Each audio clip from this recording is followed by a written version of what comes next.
everyone, Carlo here and welcome to today's vlog. And for today's episode, we're going to pit these two sneakers against one another. We're going to find out which one comes out on top, which one do I recommend over the other. Is it the new Nike Air Max 2090 or is it the Air Max 270 React? Let's go.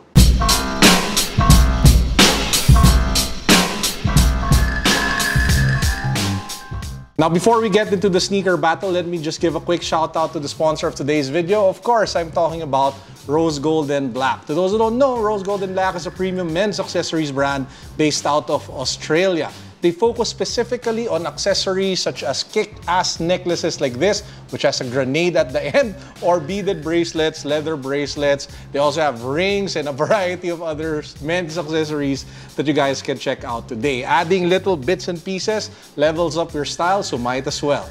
Now, the good news is they're having a 20% sale, and if you use the code Carlo, you get an additional 10% off your order. They're still shipping worldwide today, and you can find the link down below. I have this trusty notebook where I wrote down my notes and will refer to it every now and then. So for today's flow, I'm going to do it sneaker by sneaker. So I'm going to talk about first the Nike Air Max 270 React, what are the pros, and then we're going to talk about the Nike Air Max 2090, the pros, and then at the end, I will pit those two things against one another and we'll come out with our recommendations. So let's get started with the Air Max 270 React. Now, clearly, this is the Air Max 270 React ENG. So it is a different variant. The upper is different. This is actually the custom Nike by You sneaker that I recently did. I did a video on this just before this video. So if you guys haven't seen that yet, I will put a link up here and maybe down there. Just click it and watch, okay? Now, what are the pros? What are the good things about the Air Max 270 React, especially when you compare it to the Nike Air Max 2090?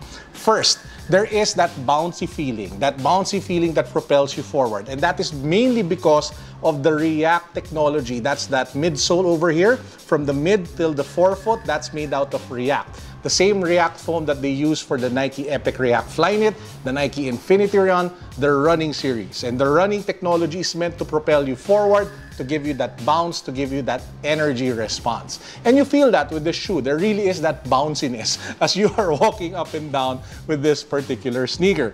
Second, the cushioning is noticeably better if you are looking for something softer. It's softer because of the air unit, I think, has less PSI, which makes it a little bit softer compared to the air unit that you get with that shoe.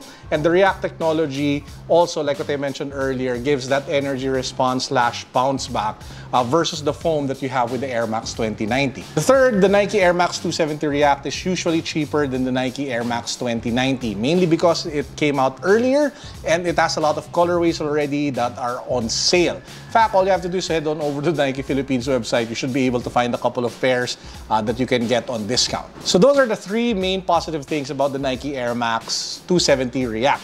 Now we head on over to the Nike Air Max 2090. So what are the good things about the Nike Air Max 2090? Let's start first with the look and the design. When it comes to the futuristic vibe and feel, I kind of prefer what I'm getting with this particular sneaker compared to the previous one. So that's a big plus for me, especially if you take a look at the material that they use for the upper, the exposed stitching, this really nice pull tab, the call out to the Air Max 90, that OG design with the panel that you have here, as well as here at the bottom for the air unit. But probably what makes this better compared to the Air Max 270 React, in my opinion, and again, this is my opinion, it can change, I just feel that this is more stable. My main problem with this sneaker is that it has a tendency of rolling my ankles either outward or inward because of the lack of balance, I guess, because this air unit is just so soft combined with the soft React technology. Sometimes too much soft of anything is a bad thing.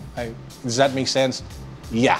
This particular sneaker does not use React. It doesn't use the Air Max 270 air unit.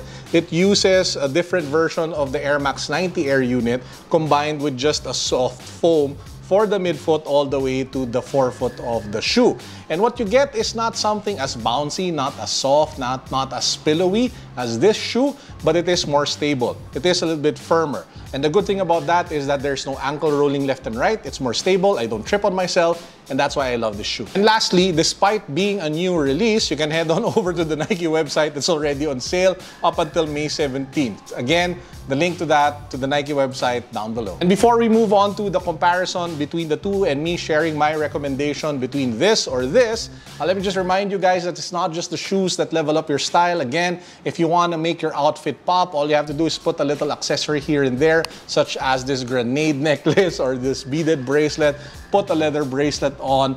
Again, rose gold and black is on a big sale. Take advantage of it. They're still shipping despite the current situation. Rose gold and black, don't forget to use the code Carlo for your additional 10% discount. Now, I have two scenarios. If it's primarily value for money and you're just looking for the sneaker that gives you the best bang for your buck because you're on a tight budget, you have to go with the Air Max 270 React. Why? Because it's already on sale, and if you use the code, you get an additional sale. You can probably get this particular, well, not this exact shoe, but the previous, colorways or some other colorways at around 3,000 pesos to 3,500 pesos. Maybe even cheaper, I haven't computed. So that's the beautiful thing about this shoe. It's just so cheap right now. It's so affordable, it's so reachable. So that kind of nullifies a lot of the advantages of the shoe if you're just taking a look at it purely from a budget perspective. So yun yung pinakalamang ng Air Max 270 React, mas mura. However, if you have flat and wide feet like me, that ankle rolling might be an issue because you might hurt yourself. You might twist your ankle, you might trip, you might fall. It might be dangerous for your health. So you have to ask yourself the question, is buying cheap worth it if you will compromise your stability and potentially your health? And that's why if I were to pick between the two, I would actually recommend the Air Max 2090. While it is still more expensive, it's still already on sale anyway, but it's not as big a sale as that one. The great thing about this one is that it is balanced. The Air Max 270 React 270, the Air Max 270 React was really geared towards more of the bouncy, cushiony feel, while this one is solid support, stable, without compromising too much on the comfort side. And I just like the balance. It kind of reminds me of one of my favorite sneakers, which is the New Balance 990 V5. It's not the softest shoe that you can ever wear, but it is one of those shoes that if you wear the whole day, there's no foot fatigue. You will feel fine after clocking in 20 to 30,000 steps on those bad boys because they're just built to support you despite the number of steps you're taking on with them. So if budget wasn't a consideration, I would actually, picking between these two, I'd go with the Air Max 2090. What about you guys? Which of the two do you prefer? Do you prefer the Air Max 270 React or would you go for the Air Max 2090? I'd love to hear from you. Let me know in the comment section down below. Let's get a great discussion going on which of the two sneakers that you guys prefer. A few more things before we end our vlog for today. First up, I just want to share what potentially you guys can expect from the vlog in the coming days ahead. I'm actually wrapping up my review of this phone, which is such a kick-ass phone. This is the OnePlus 8 Pro. So watch out for my review of this. It should be coming maybe in a couple of days. I am going through the paces of checking the camera out, the gaming capabilities. Super excited to share with you guys my review of the OnePlus 8 Pro. And secondly, I'm thinking of doing more sneaker battle content as I'm waiting for more sneakers to come in so that I can unbox it for you guys. So if you are interested in a sneaker comparison, let me know what those sneakers are.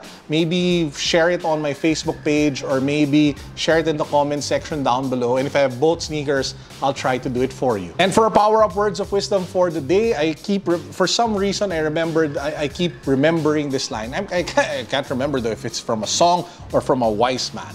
It goes like, if you don't stand for anything, you'll fall for anything. So as much as possible, always know what you stand for, always have your values in check.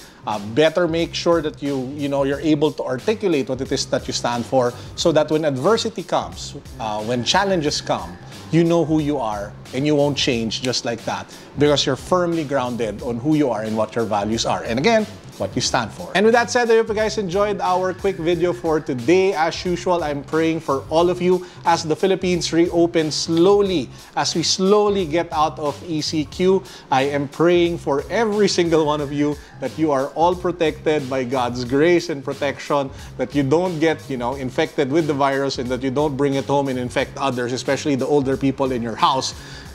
As much as possible, stay home. If you need to go out, practice extreme sanitation and social distancing. Guys, that's it for now. Peace, God bless. What's up? Boom.